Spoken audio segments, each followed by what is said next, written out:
Hello YouTube and welcome to my first ever Tales of Tribute deck overview.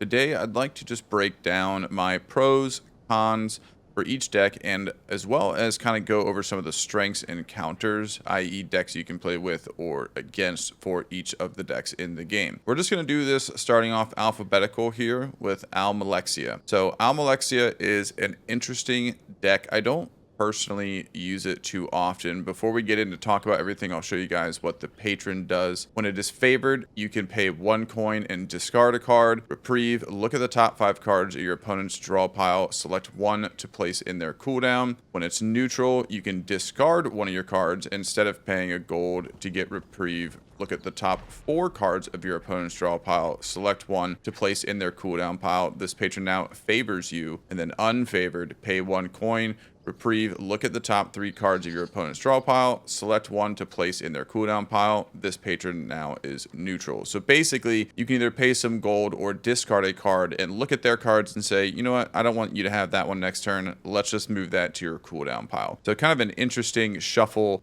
attack against your opponent, so to speak. So let's scroll down here and take a look at the cards. So let's start off with the pros of this deck. Almalexia allows you to trap other cards. What does that mean? Cards like this Hand of Almalexia has a combo there where it says Confine. Place 2 cards from your opponent's cooldown pile under this card until the card is removed from play, i.e. it needs to be destroyed. So essentially, you can look at cards that your opponent has and say, I don't want you to have that. Let's lock it down. You might hear me using the term a lot in this video of lock it down. That's what we mean. A very unique thing that only this deck can do currently. It has great draw support. A lot of these cards have a feature called Donate, where you can discard up to 1 card from your hand and then draw that many cards. It also has multiple patrons per turn support. So if you look at this Taunt card, combo 2, call on 1 additional patron this turn, while also being a very strong 5 HP Taunt card. Very cool. There are also refresh cards in this deck, which allow you to refresh cards from your cooldown back to your hand. Very neat feature, can be super aggressive with that with many decks. And it has taunt cards, as I've already mentioned. These 5 health taunt cards can bring a lot of utility to the board when you're trying to build up agents.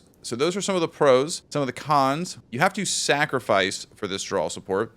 It's not like Duke of Crows where you just get to draw cards. So that's a bit of a turnoff if you're trying to build a deck with a lot of cards, or maybe you don't want to get rid of everything, though this can allow you to stick with some of those lesser cards like the 1 gold cards and still gain a lot of benefit from your deck. Now, it is a relatively expensive deck to a degree. There are a lot of cards that cost 8 gold, 6 gold, 5 gold. I kind of consider 5 gold right at the cusp of where things start getting expensive. Up to about 4 gold is pretty affordable. Now, there's not a lot of power in this deck as well, so you will need to find some decks that can give you some more power. I would not bring this with another deck that is utility heavy or very economy heavy. That is just my personal opinion. Now, some of the strengths: you can trap opponents' powerful cards of any deck, so it doesn't matter what deck they're bringing against you, you can lock stuff down. Now, the counter to that is they can just get rid of these cards pretty easily, so it doesn't always work out, though. If they don't have a lot of power and there's not certain agents, certain decks on the board with certain patrons to knock out these agents, then, you know, it can be pretty deadly. You can also shuffle other cards from your player's deck with the patron, as we've already discussed, limiting combos from decks like Druid King, Hermaeus Mora, Duke of Crows, and Saint Pelin. So if people are trying to build up a big Duke of Crows combo and they got a really good Murder of Crows, you can look at their hand and say, I don't want you to have that next turn. So that can be very powerful. It can also benefit from its own patron attack with the refresh cards. So if people are attacking you with the patron and a turn later or so, those are in your cooldown, well, now you have a refresh card. Hey, you actually gave it to me next turn. So pretty interesting, especially if you've got Red Eagle, you could then force draw that card. So keep an eye out for the little mini game that you can kind of play with the patron here. Saint Pelin allows you to stack agents to your draw as well. So keep in mind that the red decks patron allows you to put some of these agents to the top of your pile if you want to get these taunt cards back. Now, you guys might hear me say some of the same things throughout this. Like I mentioned Saint Pelin allowing you to stack agents to your draw a lot of times. So just keep that kind of top of mind when you're hearing me say stuff. We're kind of overviewing all the things that these decks can do, and some decks might share certain features. Now let's look at counters. There are some direct counters to this deck, i.e. Psijic Lore Master. The patron can just flat out kill your agents with gold. So anytime someone picks Almalexia, I almost immediately counterpick Psijic Lore Master. That way, if they do get those lockdown cards, I can just pay 4 gold, get my cards back. The Saint Alessia board wipe card out of the new deck from Gold Road is extremely strong. If you control those, you are able to wipe the board of all agents, and that can be extremely strong when you're trying to clear the board and take advantage against your opponent. Again, Rajhin agents will also knock out cards, so keep in mind that the Rajhin, the Purring Lion deck, has a lot of cards that allow you to get knockout agent cards on play. So those are some of the counters that you can expect to use against Almalexia. All right, let's take a look at Ansei. Now, Ansei is a kind of annoying deck to play due to the patron minigame that happens quite often. So let's discuss the patron first, as we will for all decks. Now, when the patron is neutral, you can pay 2 power to gain 1 coin, and it'll turn towards you. While it is turned towards you, you're going to get an extra gold every turn for free. So that's why I call it the patron minigame. If you don't turn it back towards you, towards the middle, then the opponent is going to get free gold. And it pretty much just ends up being this silly back and forth. If you actually go back to my old tribute videos, you'll see that I was extremely ignorant to this and just did not click it for like 2 or 3 of my Ansei games and still won. So it is not the end of the world. It's not going to guarantee them a win. But early game, it can be very strong to help you get those 6 gold cost cards. So keep an eye on the Ansei minigame. And if they click it back, it's going to go back to the middle. And if it's unfavored, you're going to gain a coin when you click it back. So it pretty much just has the same functionality across the board, except when it's pointing at you, it gives you a gold for free. Let's take a look at the pros of this deck. One, it is very powerful. If you look at a lot of these cards, you'll see that you gain a bunch of power with them. So on the outside, it doesn't look very strong, but trust me, it is a sleeper deck. There are some cards in here that can rack up some serious power. So do not underestimate the physical power strength of this deck. It's kind of a hybrid deck between Hlaalu and St. Pelin, with the ability to acquire cards for free and also refresh cards to your hand. So very interesting combination deck here, I guess you could say. There's also some cards in this deck that are extremely strong for the economy early on, like Warrior Wave. So don't sleep on those early. These can be extremely powerful and allowing you to kind of build a deck and not have to go into so much economy and treasury as often. You do get extra gold with patron, so it will help you afford some of these more expensive cards. But I will say the cons of this deck, one being it is very expensive. You see there are cards that cost 6, they cost 9. Some cost 4, yes, but I would say this deck is on the more expensive side for sure. Again, that patron minigame always happens, so that's a con. And there's not many agent cards. If you notice, these are kind of one-time use cards. They are really wanting you to refresh and use that play style. So if you're trying to build a board to attack the opponent with agents, this may not be the one you want to go with. Now, some strengths. It can be powered up very quickly with Hermaeus Patron, aka you can use the Hermaeus Mora Patron to buy cards that you want. Though be careful, it does give the opponent a copy of the card as well. This can be very strong with Duke of Crows, Grandmaster Hlaalu, and St. Pelin. Obviously, with Duke of Crows, you're drawing cards more often. Grandmaster Hlaalu allows you to buy cards for free and gives you a very expensive economy. And St. Pelin is just a bunch of power. So when you combine power with power, you're obviously going to be very strong. This can benefit from the Almalexia patron turn if they put a card into your cooldown. So if people are moving cards over, you can refresh them back. So it's kind of a counter to Almalexia. Some counters, really any deck that give power as a base starting card, as you will need the power to turn patrons, I would say is a counter. So when you're buying more cards with power for yourself, you can ensure that that Ansei is turned towards you. If you're bringing decks to the board that have a 1 power cost base card, you are giving them the tools from the beginning to play that Ansei minigame. Other than that, I wouldn't say that there's very many counters. Almalexia can be countering everyone, obviously, because of the confines. So I'm only going to use that in very unique situations where we're trying to counter a specific purpose. But if we're just going against raw power, really anything that I say for a counter against raw power will apply for this deck. No real direct counters to Ansei other than playing the minigame and buying the cards for yourself. All right, guys, now on to what I think is probably the most popular deck in Tales of Tribute, the Duke of Crows. Now, Duke of Crows has a very powerful patron. When it is neutral, you can pay all your coins. You gain power equal to what you paid minus 1. If you pay 12 coins, you get 11 power. You cannot turn this again if it's facing towards you, so you have to wait for the opponent to turn it back. There's a little thing that people like to do, and that is turn this early. I think it's one of the worst strategies in Tales of Tribute. The reason they're doing that is because they want to get all of the patrons turned towards them. That's fine. You can do that late game. If you get a tithe, you get a multiple patron, you can turn this. I definitely recommend, if you want to do that, turning more aggressive and more expensive patrons now. So that way you can reserve this for later in case if you hit with a lot of gold or get a tithe or something that can allow you to turn this, as it really just costs you 1 gold to flip it. You can really turn it at any point in the game, especially late game. So don't be stupid and turn this early. Just save it. Other than that, let's go ahead and get into the pros of this deck. It is one of the strongest decks in the game. It has crazy draw support, decent power, crazy combos, and when this is hitting, it is hitting. It will just be drawing cards and drawing cards and drawing cards, and it'll drive you nuts. It is a moderately priced deck. Keep in mind that everything in this deck is pretty much 4 or 6 costs, so you are going to have a little bit of economy. Use that treasury to get some of your 2 coins up so you can start buying these cards early and often.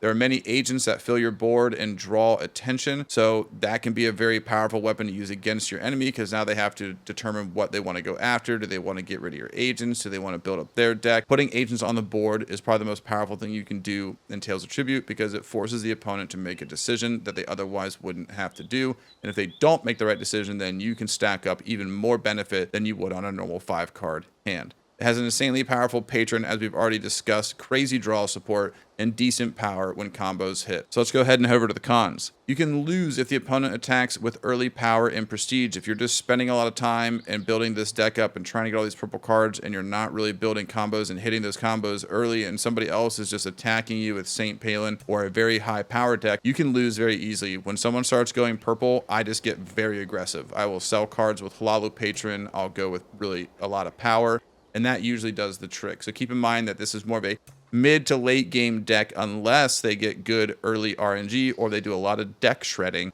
So keep an eye out on anybody who's buying purple and also getting cards out of their deck with maybe Red Eagle or Rag Pickers. That can be extremely dangerous. This requires a lot of combos to really be effective. And what I mean by that is some cards here have a combo 3. So even though this is on the right and it looks like it's a combo 2, it's a combo 3.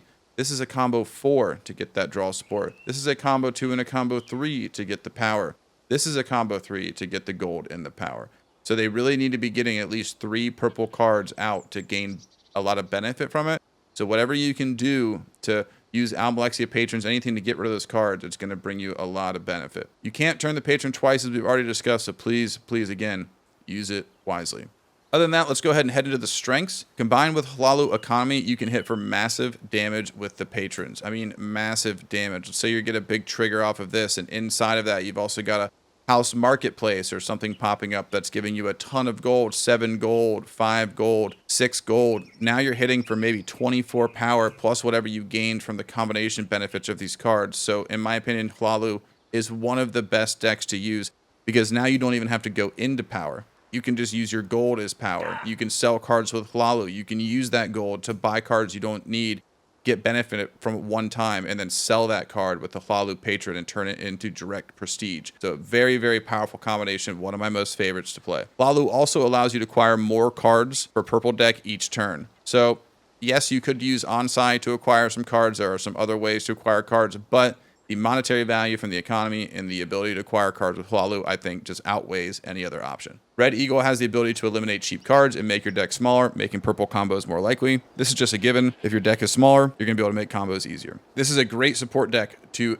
any deck in the game. But most importantly, it benefits power decks the most. You will see insanely strong hands come out of people who are powering this with power decks. Keep in mind that this can really bring a little bit of everything to the table, and the draw support is going to help you get any card out you need. So try it with some different decks. I think this is one of the most fun decks to play around with different strategies and support to anything. Psijic Lore Master cards can also help you stack your deck and remove cards that don't combo. So if we go here, we can look at these cards that allow us to toss cards and look at the next 4 cards and move them over. So all those crappy 1 gold cards or anything we don't want to use, we can move to our cooldown, and boom, our next hand is going to be a nice big purple combo. Very cool stuff. Saint Pelin also allows you to stack agents to your draw, so you can use the Saint Pelin patron here, get agents back to the top of your deck, and ensure that you're going to get those 3-4 combos a little easier. Some direct counters to this deck, in my opinion, are Almalexia patron, allowing you to shuffle through their cards and move one to their cooldown. Also, the Saint Alessia board wipe is a very popular new card that people are going to be using to just wipe out agents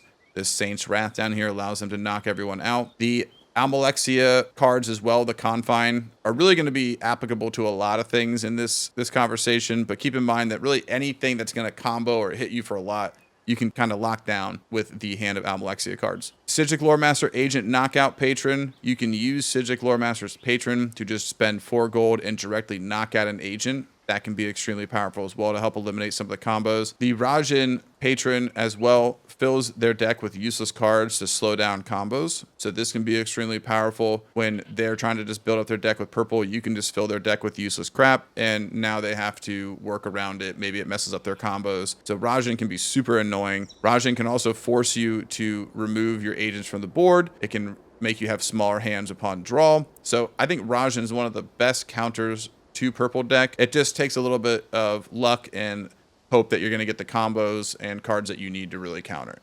Now on to one of my absolute favorite decks. We're going to head over here to the Grandmaster Hlaalu.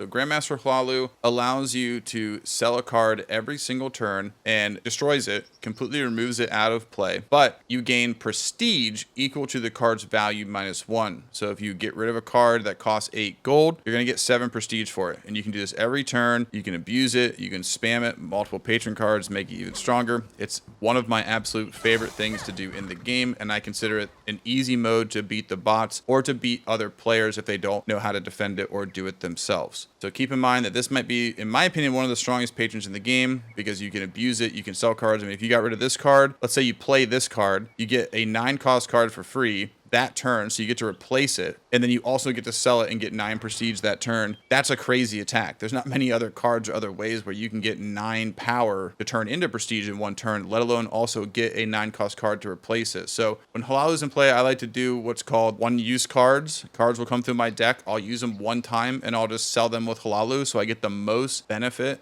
out of every turn, which just adds up to being more value in the game for the amount of time that I've had to play. Therefore, we win games more often. So being super aggressive with this patron can really, really pay dividends. So let's start off with some of the pros here. Has the strongest economy in the game, in my opinion. It's not even close. Some of these cards cost 8, 9, 7 to buy, but once you get them, look at what you get back. You get 7 gold, 5 gold, 6 gold. You get to get a 7-cost card for free, 5, 9. I mean, when you really look at this deck with cards side by side, you're like, dang, that's crazy. Not to mention these egg mines and ebony mines, when they pop up on the board, can trigger for huge combos. One thing that I see people not doing when they're playing this deck is they'll see an ebony mine pop up and 2 of their gold cards will play, or 1 of their gold cards will play, and they're not buying these to open up the board. You get 2 gold no matter what. It only costs 3 to buy, so it really only costs 1 gold to buy this. It only costs 1 gold to buy this, but if 1 happens to pop up behind it, now look at the huge combo that you're making. So don't sleep on the ebony mines and the egg mines. They can be very, very lucrative, especially early on, to get some big money in the bank so you can buy some of these cards. This is one of my favorite decks to play, if not my favorite for sure, because of that reason. It just gives you some really crazy combos and a lot of economy. It's very fun. This has incredible deck building potential, the best deck building potential in the game. Custom seizures are very slept on. I don't see people buying them that often early on. They give you such long-term benefit. It is crazy. You don't get anything from it now, but every turn this pops up, you're able to grab an Oathman or something similar for free. So do not sleep on custom seizures. You also get multiple patron use with this deck. You can turn on more patrons and use Duke of Crow's patrons. You can sell 2 cards. You can get so aggressive with this deck. It teaches you to not hold on to cards as well, which is something that you need to learn in Tales of Tribute. We are not building 60 card decks so we can play for 20-hour games. We're trying to win in 5-10 minutes so we can get to the next game, and we're trying to sell cards and get the most out of every turn, and this deck really helps you learn that. Again, we've already discussed the huge contract actions as well. They give you a ton of gold, so you don't need to use the treasury patron. A lot of times when you're playing, you're going to be using the neutral treasury patron here to turn crappy cards into 2 gold cards. You don't really have to do that with this deck at all. This deck gives you so much gold, you can almost just ignore that concept completely if you invest into this early. You can also acquire some of the most expensive cards in the game with ease. This allows you to acquire 9,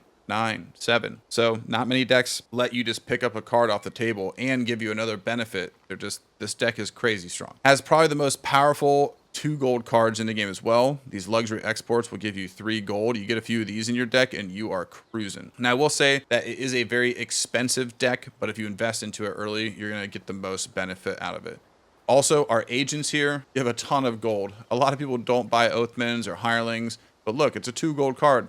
So it's similar to using the treasury and turning a card into 2 gold. But in this instance, we're getting free cards. It lives on the board. It draws attention from the enemy. Getting these early can be so game changing just 2-3 rounds later. Some of the cons, this deck can be absolutely brutal to play against if it's used against you and you don't invest into it. Again, you need to take advantage of these Oathman's custom seizures to really gain early benefit. These are 2 of the strongest cards you should be paying attention for. Hostile Takeover can be a bit of a stretch to get, just because it has to combo, so I don't necessarily recommend getting this one first. Though if you get lucky and this combos in your first couple rounds, getting a free 7 cost card can be pretty intense as well. Now I will say there's not a lot of power in this deck, so you're going to need to bring power with it or use a creative economy strategy to do your damage. Some of the strengths, this works in combination with any deck in the game. You can't go wrong picking it. You can sell multiple cards with the patron and get a lot of prestige in one turn, so it doesn't matter what decks are on the board. If you've got multiple patron turns, you can get rid of stuff. You can invest into cards just to counter buy your opponents and just sell them and get the prestige anyway. So don't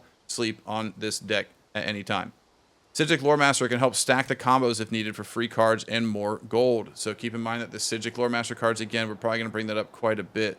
We can kind of shuffle through our deck, stack all of our gold cards, get those combos, as this is a very combo heavy deck. Hermaeus Mora can also buy us with their patron the expensive cards with a little bit of power. So keep in mind, you will be giving those to your opponent also. But if you buy the cards and do the one use strat I'm telling you about, where you use the cards, give them to your opponent, but you use the cards, then also sell prestige, you'll actually find that even though you're giving the cards to your opponent, you're still able to get ahead quite a bit. Saint Pelin also allows you to stack some of these agents. So if you're looking at your next card, let's say you got 3 cards coming up on your next hand and you see an Oathman, well, why not use Saint Pelin Patron to put another Oathman back at the top of your deck? And now your next turn, you get 12 gold worth of cards for free without having to do anything. Extremely, extremely strong stuff. Some of the counters that I found with this deck are the Almalexia Patron. Obviously, you can move cards to the cooldown pile. The Saint Alessia board wipe again. Buying the cards yourself is going to be the biggest counter to this deck. That's really the point that I want to get at with this deck. Druid King Patrons allows you to remove cards from the board if an opponents are keen on purchasing them. You can always just remove them from play entirely if you are getting a couple of them yourself and you don't want your opponent to get any. And then other than that, the Psijic Lore Master Patron can also knock out the agents. So if some of these agents are living on the board, you can just get rid of them with Lore Master. So keep that in mind as well. Now for the silliest deck in Tales of Tribute, Hermaeus Mora. The patron for Hermaeus Mora allows us to acquire a non-contract card from the board. If it's not favoring you, it costs 2 power. If it's favoring you or neutral, it costs 3. It's pretty simple. So any agents or regular action cards, you can just snag off the board, but it will give the opponent a copy. Now, this deck is crazy. It is very, very fun to play. It has very intense power combos, but those power combos rely on a lot of contract actions to combo with just a few cards in your deck. So you don't necessarily have to have a lot of Hermaeus Mora cards to really gain a lot of value out of this. The crazy combinations with this deck can make the games very quick. So if you're looking for a more enjoyable game, something that takes a little bit longer, I would maybe avoid Hermaeus Mora. The patron allows you to purchase cards that you think your opponent will buy next turn. So kind of like they're gonna get it, I might as well get it anyways logic. So if you think that, for example, there's an armory on the board that the next turn you know you can't afford, but they might be able to afford, why not just grab it now? So at least you're combating them buying a good card with you getting it also. Some of the cons with this deck, the biggest one is pretty obvious. These setbacks with this deck essentially just give your opponent either gold or draw support or a little bit of power. So you have to be mindful of what you're doing when you're doing it. Some of the ones that I really like are the contract agent that just give them 3 gold. 3 gold isn't always super game changing, but these ones that give them draw support can be. So what I actually like to do is I like to buy Hermaeus Mora cards and then leave ones on the board that give the draw support and then try to make my deck as small as possible. So that way when they start buying Hermaeus cards against me, they're actually supporting me. So it's kind of a weird way to play. I'd say it's probably one of the more difficult decks to play well because if it's used against you, it can really hurt pretty quickly. It's also very hard to catch up on this deck if it's used against you aggressively. So you really need to keep power in mind when this deck is on the board, whether it's with these cards or with other cards. Some combos do require 3 and even 4 cards, I believe. Yes, the Chromatic Reservoir here does require 4 combos. So it is a very combo heavy card, though you can buy the contract actions and agents in the moment to combo, even if you're only playing 2 or 3 from your hand each turn. Some of the strengths of this deck is it supports expensive decks by using the patron to purchase cards for power. So it allows you to just snag those really expensive rich cards for really almost nothing, a very accessible 2 or 3 power. Has very, very strong draw support with decks like Almalexia, Duke of Crows, and Red Eagle Patron because of the combo potential. Can combo massively if you have a large economy and a lot of gold each turn. So if you have a ton of gold and 3 or 4 of those contract actions pop up and agents, my gosh, it can, people have hit me for 20, 30 in a turn without even trying. The Druid King Patron can free up the board for more contract actions to appear. So if you've got gold, you don't really want to buy any cards, you could use Druid King Patron to free up the board and hope that maybe more of them will pop up. Hlaalu and Ansei will allow you to grab free cards for combos for each turn. Also, this allows you to continue building your deck with some Hermaeus Mora cards, but also acquiring some cards now that might combo and give us a big hit, making the most value out of our turn now. Let's check out some counters. There's not much really. Rajhin Patron can slow the combos down. Almalexia Patron can lock up some cards. They can move over some cards to their cooldown pile with the patron. With their actual cards, you can lock up the cards. Other than that, really the only way that you can counter Hermaeus Mora is to play it yourself. All right, let's take a look at Psijic Lore Master next. The patron for Psijic Lore Master is pretty straightforward. You pay 4 gold and you get to knock out an agent. So this can be extremely useful for many things. I also have a Tales of Tribute online easy mode that I like to do, and that is I will pick Psijic Lore Master and then not buy any agents. If you do that, then they cannot patron turn you. They cannot win the game. They can't force you to put any agents down. So keep in mind that if you want to go online, you want to play easy mode, you don't want to get patron rushed, just buy Psijic Lore Master, pair it with something like Ansei, something that doesn't have a lot of agents but still has a lot of power, and you'll be in good hands. Now, Psijic Lore Master, as we've already discussed,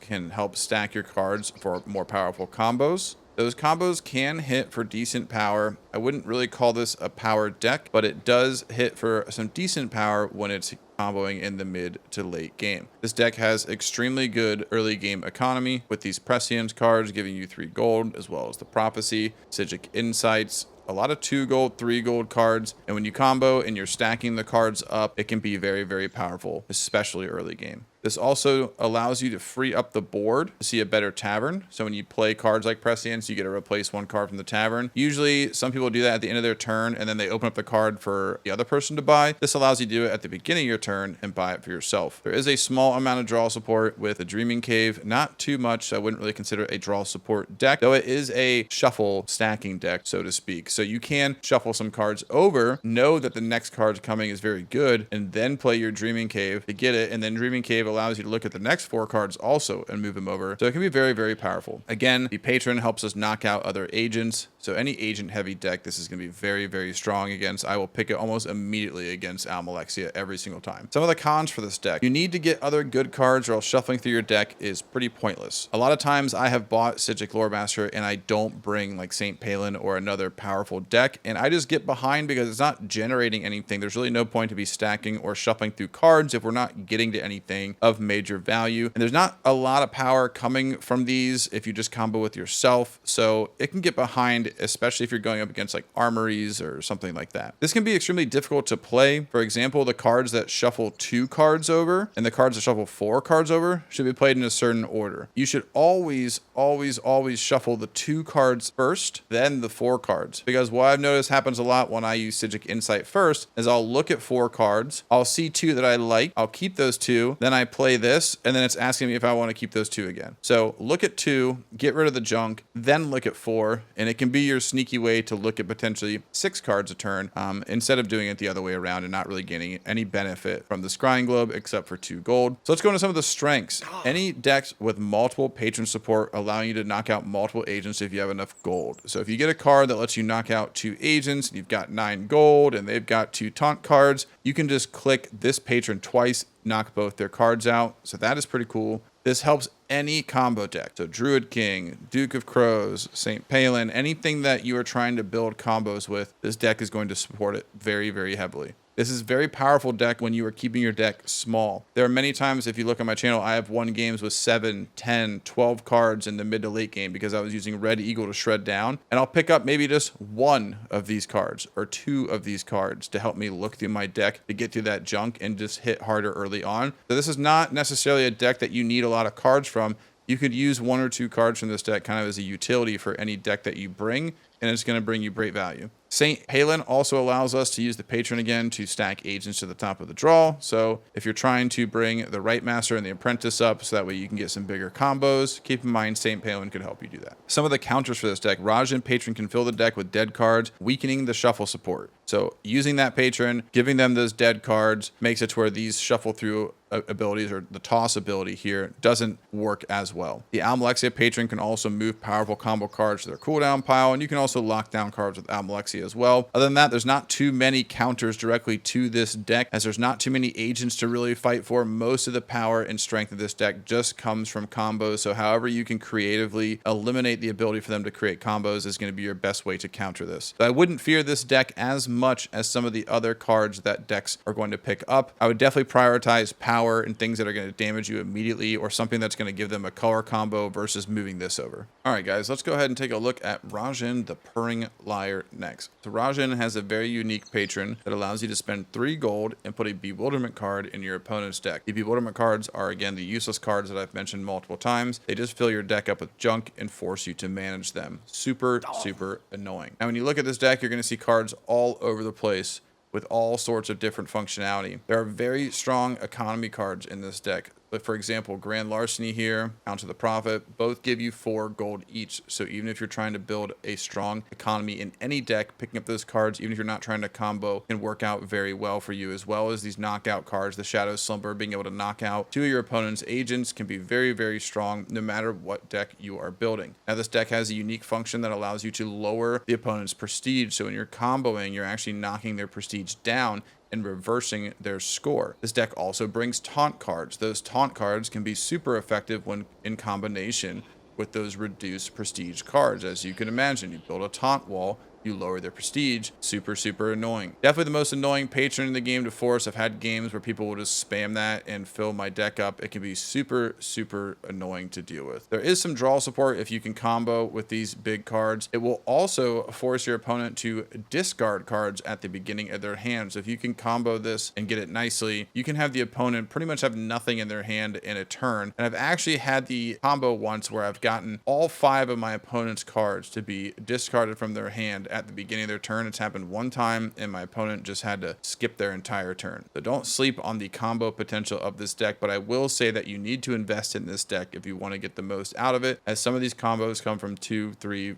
4 cards at once. Some of the cons of this deck: taunt cards are a bit weaker than other decks. They've only got 3 health. So if you are going to build a taunt wall, you're going to want to pick up cards from another deck like St. Pelin. Cards are mostly very expensive. So it's not a deck that really has a bunch of early game pressure, but mid to late game, this deck can really ramp up and put you ahead. Not a lot of power, so you are going to need to bring power decks to support it. Keep in mind that this is economy heavy, very utility, does lower the prestige, but you still need to get your prestige up to win the game. All right, so let's go ahead and take a look at some of the strengths of this deck. This deck is very strong with Duke of Crow's patron. You build a lot of gold, build a lot of combos, you force them to not have a lot of cards next turn. Now you've turned Duke of Crow's patron and you've hit him with a bunch of gold, done a bunch of damage. Don't underestimate the power of combining this with Duke of Crows. This can also combo very well with refresh cards to lower your opponent's prestige further. Refresh cards can be used, bring combos back to the top of the play pile as well.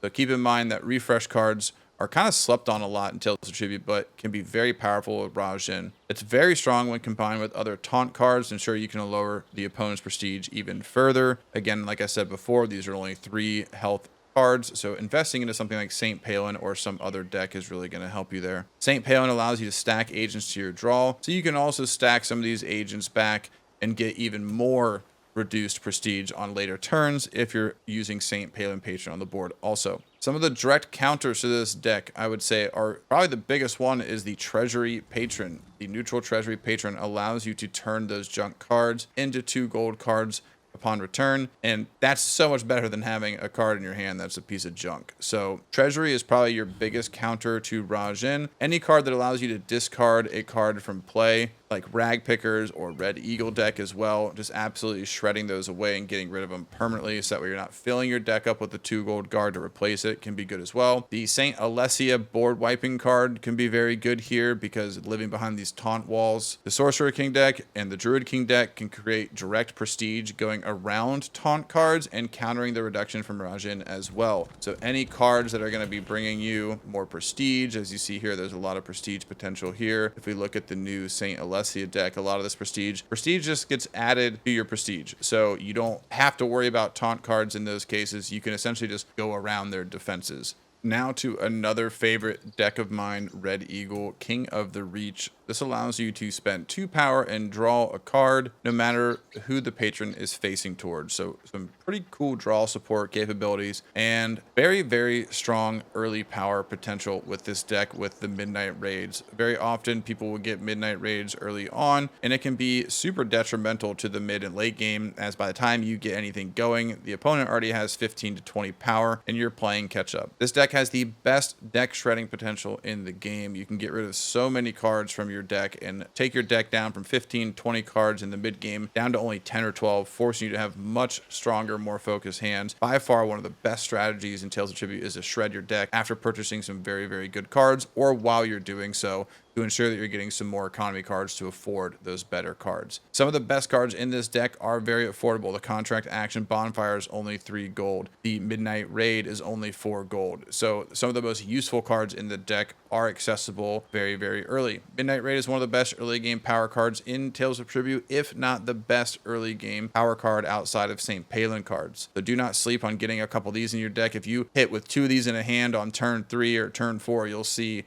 how powerful they can be very, very quickly. Contract Actions and Agents allow you to enhance any deck that you're playing with without filling the deck with cards. So as you notice here, there's only 1, 2, 3 actual cards in the deck that will actually live in your hands. Everything else is just an agent or a contract action that plays once you purchase it. So this is not a deck that you're going to be building a bunch of cards with. So if you're trying to, use this with something like Sorcerer King, and you're going to be using that Sorcerer King patron a lot to generate power based on how many cards you have in your deck, this is actually going to fight against you. So keep in mind that this is not a very real card heavy deck. You're just going to be getting a lot of in the moment stuff to being played with. Some of the cons: it is a somewhat expensive deck. Outside of the cards that are affordable, it is quite difficult to afford some of these other cards, and mid to late game, yes, it eases up a little bit. There are some cards like Hlaalu that allow you to snag some of these and make it a little bit easier to acquire, but if you're behind on economy and your opponent isn't, they can buy these cards and really shred down while you can't, and that can be difficult to come back from. It is difficult to combo black cards late game without buying contract agents or actions also. So if you're expecting to combo later and you're really trying to do so on just the cards you bought, you only bought 1 or 2, you may not without actually investing into some of these contract agents and actions. Some of the strengths: they're very strong for enhancing any combo decks like Duke of Crows, Druid King, Sorcerer King, and Rajhin. The ability to get rid of cards, open up the board to see new cards, a little bit of draw support here and there, really allows you to look through your deck, shorten your deck down, get some power, and it makes those combo decks just hit so much harder, so much easier. This can benefit greatly from cards that acquire cards for free, like Oathman from Hlaalu. You're able to grab these contract agents without having to spend your gold, which allows you to still invest into cards while clearing up the board. You can also sell these contract agents immediately with Hlaalu patron to gain prestige. So you can buy these, get the shred down. If you're afraid they're just going to kill it next turn, you can just sell it that turn with Hlaalu, gain some prestige out of it,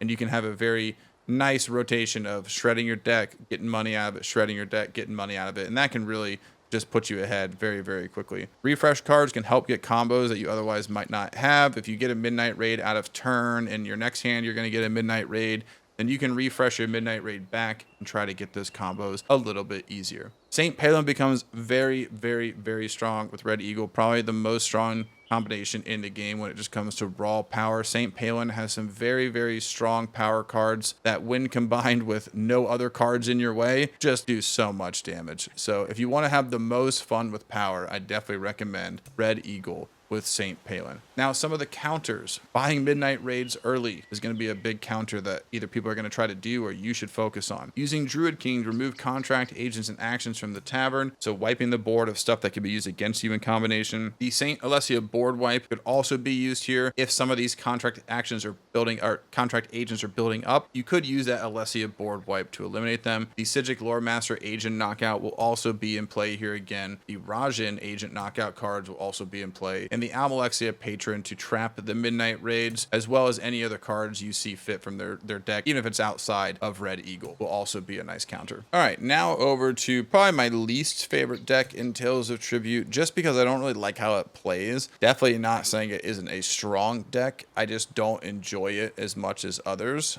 And I think that that's because I've learned with Saint Alessia that if you don't play the patron early, you kind of get behind. If you do play the patron early, this could be one of the strongest decks in the game, and I'm just underestimating it. The reason being is you pay 4 gold when the patron is neutral to turn the patron towards you, and in doing so, you create a card that gives you 2 gold, an agent that gives you 2 gold and 1 power each turn. Now, if it's facing towards you and you click it again, you get one that gives you 3 gold and 2 power. So you could see how if somebody let you keep the patron turns towards you, you could actually build up quite an army of agents that they'd have to deal with relatively early. Now, the problem is if you don't play this game and they turn it towards themselves and you turn it back, you're only getting 2 power when it's in the unfavored position. So while it's unfavored, you're only going to get a little bit of power, yet they can click it back and create another card. So while you're spending your power, which could be helping you catch up, you're now trying to get back to even on a patron that they're just generating cards from. And then, oh wow, look, a couple turns later, 4 of those agents pop up, and now you've got to deal with 4 health worth of agents, but you also still want to spend 2 of your power on getting the patron turned back. So I don't really like that play style. I'm having a hard time just investing all of my early gold into this because it is 4 gold. So I don't know. I don't know how to play it yet. Maybe it's way better than I think, but right now, not my biggest, not the biggest fan. So some of the pros that I've seen about this deck, you can create your own cards. So if the board stinks, if the tavern doesn't have anything, you can just click cards towards you or click patrons towards you and get some cards in your deck. Most cards are agents that live on the board and overwhelm the opponent, and I mean overwhelm. There have been games that I have played against me where people have gotten 6 or 7 of these agents down, and I just did not plan for it. And there's games where I've done that to them as well. So very unique in that sense, but these cards here, don't sleep on these Saint Wrath cards, as well as this contract action card that just knocks out all of the agents. If you're going against Saint Alessia, you can buy this Saint's Wrath to kind of counter their entire setup, and then use many cards, refresh, all sorts of stuff to try to get that card back, use it multiple times. So there are some crazy prestige combos if you get multiple agents down. As you see, some of these are combo 3. If you get 3 or 4 of these down behind some taunt cards, I mean, it can be game over pretty quick. You can create cards early and often as nothing's on the board. Like we said, the second patron click is way stronger, so just keep in mind that second patron click is what you want to do if you are going to go the route of generating cards. It is the only deck with a board wipe, what I just showed you, so keep in mind that there is no other way to do that the way that Saint Alessia does. So if you're ever thinking that you might need board wipe potential, this is the deck to bring. It's not up for debate. You can also use the Hlaalu patron to sell cards that you don't want. So even if you buy cards from this deck, if you want to counter buy this Saint's Wrath, so they don't use it against you, you could always sell it with the Hlaalu patron and just get it out of your deck completely. Or you could just use the draw refresh capabilities from it, because it does give you 3 cards back from your cooldown, which is crazy strong. So you don't always have to use the knockout potential. There are some agent knockout cards here, not a lot, but it does have a little bit of potential to help you knock out other agents, and it is a moderately priced deck. I would say everything's 3 to 7 costs, so not too expensive, but also not the cheapest deck in the game. Some of the cons, like I said, you can get behind on that patron if they turn it first and you don't get it back to your side often. It's a rough early game because the base card requires combos to trigger 1 gold. This base card right here does not give you any bonus on the left side. So keep in mind that some games early on, you're only going to get 3 gold on your first turn, depending on how many power decks are in play. If there's multiple power decks, there might be 3 in your hand, and you might only get 1 or 2 gold at the start of your turn. So keep in mind that this is, in my opinion, one of the best cards to get rid of first. I 2-coined this right away because you can just generate cards from this deck to create combos. So my personal opinion is to just get rid of this. You can also have quite a low economy with this deck, not a lot of gold. So if you don't manage your economy with another deck, you're pretty much screwed with this. It does add up well if you can get some of those agent cards made from turning the patron, but if you don't get those, I've had some games where my economy, you can tell that it's hurting. Strengths. This works well with any large economy deck due to the cost of creating cards. Works well with combo decks by refreshing cards to your draw pile. It becomes almost invincible if you can get 2 or 3 taunt cards up to defend the agents. Any deck that acquires cards for free can allow you to build your deck and still create cards with the patron. Psijic Lore Master cards can help you stack the deck and get more agents out faster. And St. Pelin allows you to stack agents to your draw. So all sorts of ways to enhance this deck and work with others. It seems to be quite a utility deck, so to speak, right now. But I don't know, maybe it is the main power deck. Maybe it is the main gold deck, and I'm just not playing it right. So let me know your guys' thoughts below. Some of the counters that I have for this deck is the Rajhin Patron, giving them a bunch of junk cards so they can't get more of their agents out. The Psijic Lore Master Patron can knock some of them out. And honestly, my best advice to go against this deck is a large power setup. So that way you're getting 5, 6, 7 power per hand. That way, if they've got 3 or 4 of these down and you need to spend 4 or 5 power to knock them out, you're able to do so every turn, and they're not able to get round 2 benefit out of that. We're not really scared of agent cards the round that they place them. We're scared of agent cards the next round. So always keep that in mind when you're playing against any agent heavy deck. Alrighty, now my absolute favorite deck in the game, St. Pelin. St. Pelin is very, very fun, very, very strong. The agent allows you to spend 2 power and return an agent card from your cooldown to the top of your draw. So if you want to get an agent back to the top of your hand for next turn, this is the way to do it. Now the pros of this deck, this is the strongest power deck in Tales of Tribute.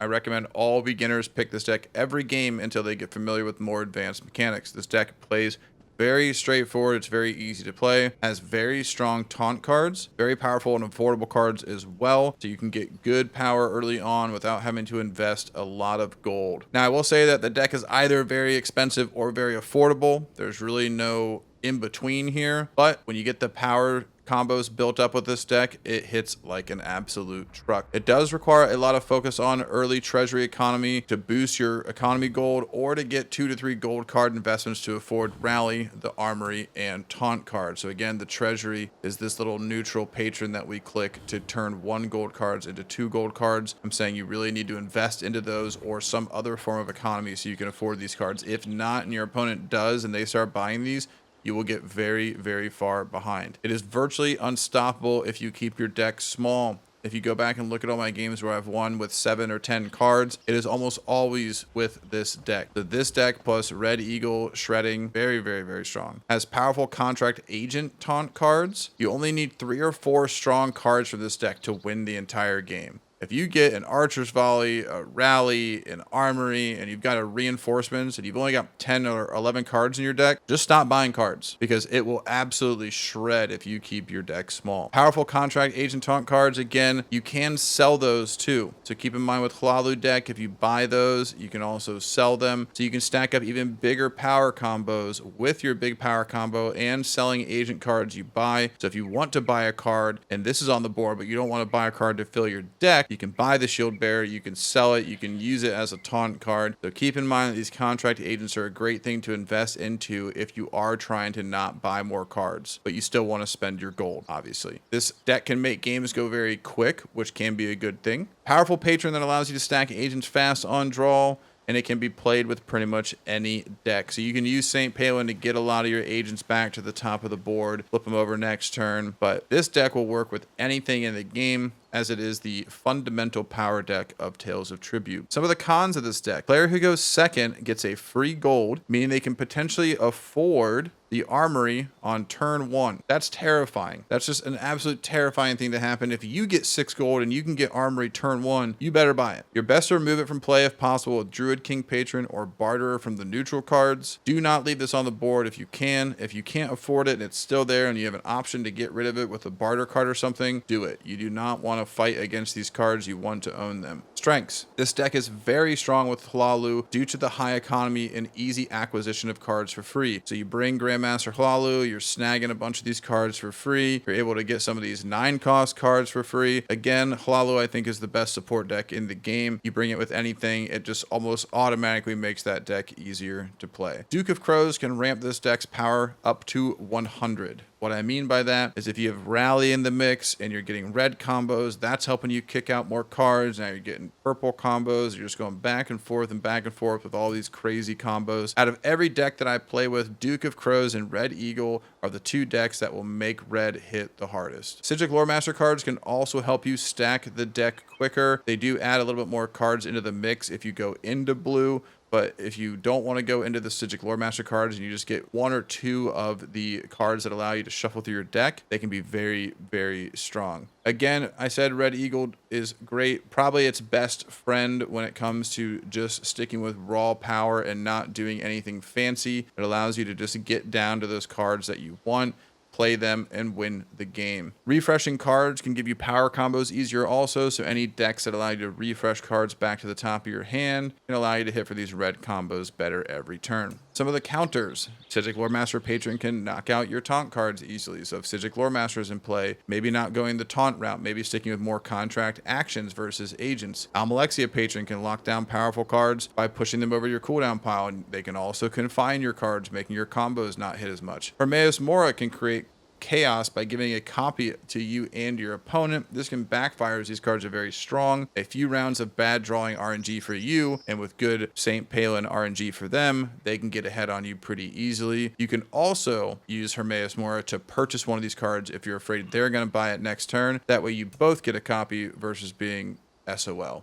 Now for a very tricky deck. We're going to head over here and discuss about Sorcerer King Orgnum and how you must play this patron almost every single turn. Yes, you heard me correctly. Almost every single turn. You need to be playing this because it costs you two coin, maybe 3 coin, maybe 1 coin, depending on the turn, but you are gaining free power every turn, which is going up into prestige. If you play against somebody with Sorcerer King Orgnum and they get a few cards in their deck and they start spamming this patron and you don't, you are going to lose. Unless you get lucky, build up some big combo or attack some other way, you just get too far ahead too quickly with Sorcerer King. So if Sorcerer King is on the board, we play Sorcerer King. We can't avoid it. We can't ignore it. The best thing to do is to fill up your deck with a bunch of cards, play the patron, because you get more cards depending on how many, or more power depending on how many cards you have in your deck. When it's favored to you, you gain a power for every 4 cards. When it's neutral, you gain a power for every 6 cards. So you can see how this can get insanely lucrative late game when you've got a lot of cards in your deck. So with that out of the way, some of the pros: it is a strong deck with great combination power. As you see here, a lot of these cards require you to combo to gain all the benefit from them. There is some prestige cards in this deck as well, so you can just go around taunt cards, directly build up your score. You benefit from having more cards in your deck, so buying all the cheap cards and filling up your deck with stuff that you quote unquote think might be useless, we can still gain great benefit from the patron, so don't underutilize that. Most affordable deck in the game is cheap, so don't have any excuses for not being able to afford cards from this deck. You build up a decent economy, you can be very dangerous with this early on. Has very strong early game power cards. You're able to grab some of these cards very similar to Midnight Raid. This is Midnight Raid, but in reverse. It's 2 with 3 free power on the right. So this is very similar and in line to getting good early power with Black Deck as well. There's a small amount of multiple patron support here. I wouldn't rely on it from this deck, but it is possible for you to potentially click that patron twice and gain even more power each turn. You also create Somerset sacking cards with agents to fill the deck faster. So these Somerset sacking cards are actually created by this Snakeskin freebooter. So if you can get this Snakeskin down and spam the combo, you're able to build up your deck even more, buy more cards, use the patron. You can see how this could get a little bit lucrative very quickly. Now let's go into some of the cons. If you don't use the patron almost every chance you can, then you will get behind a player who does. I'm gonna say it again, it is one of the biggest cons. Has a very weak solo economy. You will need to invest in the 2 coin cards often with the treasury patron, or invest into some cards that will give you some good gold. Contract actions mostly help the Sorcerer King deck as well. This only works with combo 2 and 3 if you're comboing with Sorcerer King. This only works if you're comboing with Sorcerer King. So these small bonuses on the left side really don't help us unless we are going Sorcerer King. Obviously you can counter buy them so the opponent can't use them, but keep in mind that they really aren't helping decks outside of Sorcerer King. The strengths of this deck: any deck with a large economy will help you fill your deck with these cards and gain more benefit. Like I said, multiple patron use cards allows you to be even more aggressive. St. Pelin allows you to stack agents to your draw so you can get your agents up easier and get these freebooters out. Any decks that allow you to acquire cards for free, like Hlaalu or Ansei, give you more strength in the late game for patron power as well. And taunt cards can allow you to build your deck faster if you have a Snakeskin Fire Booter in play. So you can hide this behind a taunt card and kind of build up your deck and hope that you can get some of these other cards in your hand. Now let's go to the counter. Using the Sorcerer King patron yourself is probably the biggest counter, like I've said. I'll say that again. To counter this, just use it. Limiting their economic purchases, making it to where they can't afford a big economy. That way they can't turn this patron, and using agents on your board to force them to do things with their gold versus just being able to spam the patron. Anything that you can do to divert attention away from using the patron is what you want to do. Building an agent-heavy board and forcing them to make those decisions will work, but obviously keep in mind that St. Alessia and all these other decks exist now, so just be mindful of building an agent-heavy board if you're going to do so. Rajhin patron can slow down their available funds each turn and limit patron turns also, so keep in mind that Rajhin would be a good deck filler, though filling their cards with Rajhin also gives them more power, so you got to be careful with using the Rajhin if you're trying to slow down the combos. I would only use Rajhin if you've seen somebody going Sorcerer King, but they haven't been buying a lot of cards. If they're being hesitant and only buying more expensive cards from the board and they're not really investing into the cheap Rajhin cards and they're not using the patron that much, or sorry, the cheap Sorcerer cards, they're not really using the patron that much, then you could use the Rajhin patron to slow them down. Otherwise, just be mindful of that. Alright guys, now to our last primary deck in the game, the Druid King. The Druid King is super fun, though very weak when it comes to power unless you kind of go into that with another deck. We'll get into that in just a moment. The patron when neutral allows you to create a 1 Chimera card and put it in your cooldown if it is the 5th combo that turn with a Druid King card. If not, then you're just going to be able to replace the 2 cards from the tavern. So this is going to allow you to open up the board, but if you are comboing with either 5 or 4, if the patron is favored to you, then you're going to be creating these Chimera cards down here, which have immense power. You get to replace cards from the tavern, it's a taunt card, you get power, and you get prestige. And usually you get these in the late game anyways, after you've already invested in quite a few cards, and the deck is relatively affordable, so it should be easy for you to get a lot of these cards into your deck early. Now, the Druid King can have the most lucrative economy in the game, in my opinion. There are some times where I've gotten multiple of these totems. You can also create Wiscaller totems with this Elder Witch right here. So you can create more of these Wiscallers and get a crazy economy going if you can get this card. This card can be very, very, very strong. Super underrated. I know these prestige cards look like they're really good, and they are, but this is kind of slept on. I see a lot of people choosing the Fire Songs over the Fenwitch in early game. The Fenwitch can really give you a big advantage compared to the Fire Song. Most of the cards give great value even without combos as well. You'll see a lot of these cards have 2 gold on the left, 1 gold, 1 power, prestige. Really, it's just the Wiscallers, the Deepwoods, and the Chimeras that really require you to combo. Obviously the Fenwitch as well, but that's only a combo 2, not too difficult. Chimera Taunt card is not in the deck unless you actually create it yourself, so just keep that in mind. This isn't a card that's going to pop up on the board for you to buy. It's just one that you can create. So don't be sitting around looking for these cards. Some agents can give you power and gold based on how many cards are added to the cooldown pile or activated in play. As you see this, it says while in play, when an agent is placed in your cooldown, gain a power. So if an agent gets knocked out, potential with using St. Alessia to play this, then knock out agents and knock out your own board with Druid and gain some benefit from it. So you want to make sure certain cards are in play, i.e. played out of your hand, before you actually activate some of the other bonuses so you get things. For example, when any card like this one is placed in your cooldown, meaning if I buy a card from the store, it's going to go to the cooldown, right? So I'm going to gain a power. So do I want to have this on the board before I buy that card? Yes. So there's some little things with Druid that you have to learn. So I would consider this to be a more difficult deck for some people to play to really gain the most benefit out of it. But keep in mind that it is a play order style deck, meaning you're going to want to play things in specific orders first. Make sure you just get the ones out that say while and play first, and you'll be good. Moderately priced deck. Again, great board clearing support through the cards and the patron. You're able to free up that tavern if you need to and take a look at some other stuff before you spend your gold. And again, it is one of the most fun decks in the game when it's working. So let's check out some of the cons. Requires commitments as combos become very powerful. So if you're not investing into Druid King, you're not going to be getting the most out of Druid King. So again, you want to invest into this deck if you're going to go it. It's not something you just want to pick a couple cards from. If this is going to be your main economy deck for the game, do that. There's not a lot of power, so you're going to need to bring a power deck to support this. Some combos require 4 cards or more to trigger. So it is a combo heavy deck, very weak in the sense of power. So just keep in mind that while you're building this, you still need to keep an eye out for good power cards, and you still need to keep an eye out for anything that's going to help you make your deck smaller, draw more cards, trigger those combos. That way you can get to those chimeras, because late game, when you get 2 or 3 chimeras out, it's so strong. It is so strong. Very, very hard to deal with. Strengths, best suited with Duke of Crows, so you can get big money combos and hit with the patron for big damage. Now, Hlaalu obviously gives you money, but it doesn't give you the patron, so we can't hit with that power. So Duke of Crows, imagine you get 3 Whiskcaller totems and you had a semi-good purple combo as well, and now you're sitting at 28 gold.